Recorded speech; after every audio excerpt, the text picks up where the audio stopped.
Le petit chaperon rouge. Il était une fois une petite fille de village, la plus jolie qu'on eût su voir. Sa mère en était folle, et sa grand-mère plus folle encore.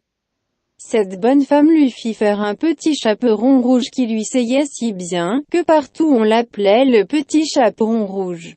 Un jour, sa mère ayant fait des galettes, lui dit: Va voir comment se porte ta mère grand, car on m'a dit qu'elle était malade, porte-lui une galette et ce petit pot de beurre. Le petit chaperon rouge partit aussitôt pour aller chez sa mère grand, qui demeurait dans un autre village.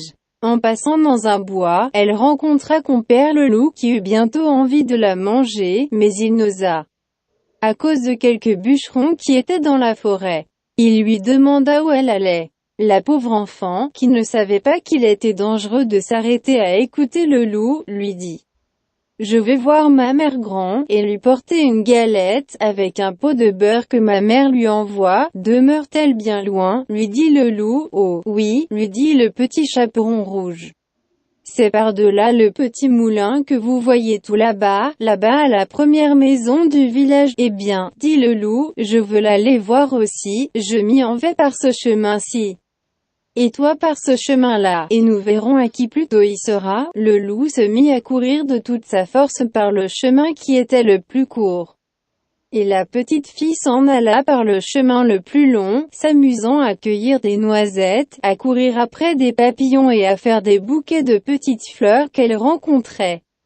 Le loup ne fut pas longtemps à arriver à la maison de la mère grand. Il heurte: Toc, toc, qui est là? C'est votre fille, le petit chaperon rouge, dit le loup en contrefaisant sa voix, qui vous apporte une galette et un petit pot de beurre que ma mère vous envoie. La bonne mère grand, qui était dans son lit, à cause qu'elle se trouvait un peu mal, lui cria: Tire la chevillette. La bobinette chéra, le loup tira la chevillette, et la porte s'ouvrit. Il se jeta sur la bonne femme et la dévora en moins de rien, car il y avait plus de 3 jours qu'il n'avait mangé. Ensuite il ferma la porte et s'alla coucher dans le lit de la mère grand, en attendant le petit chaperon rouge qui, quelque temps après, vient heurter à la porte. Toc, toc. Qui est là? Le petit chaperon rouge qui entendit la grosse voix du loup, eut peur d'abord, mais croyant que sa mère grand était enrhumée, répondit: C'est votre fille, le petit chaperon rouge, qui vous apporte une galette et un petit pot de beurre que ma mère vous envoie. Le loup lui cria, en adoucissant un peu sa voix: Tire la chevillette.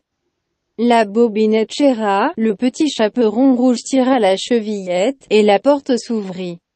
Le loup, la voyant entrer, lui dit, en se cachant dans le lit sous la couverture: Mets la galette et le petit pot de beurre sur la huche, et viens te coucher avec moi. Le petit chaperon rouge se déshabille et va se mettre dans le lit, où elle fut bien étonnée de voir comment ce mère grand était fait en son déshabillé. Elle lui dit: Ma mère grand, que vous avez de grands bras, c'est pour mieux t'embrasser. Ma fille, ma mère grand, que vous avez de grandes jambes, c'est pour mieux courir. Mon enfant, ma mère grand, que vous avez de grandes oreilles, c'est pour mieux écouter. Mon enfant, ma mère grand, que vous avez de grands yeux, c'est pour mieux voir. Mon enfant, ma mère grand, que vous avez de grandes dents, c'est pour mieux te manger. Et en disant ces mots, le méchant loup se jeta sur le petit chaperon rouge et la mangea. Moralité: on voit ici que de jeunes enfants, surtout de jeunes filles belles, bien faites, et gentilles, font très mal d'écouter toutes sortes de gens, et que ce n'est pas chose étrange, s'il en est temps que le loup mange. Je dis le loup, car tous les loups ne sont pas de la même sorte.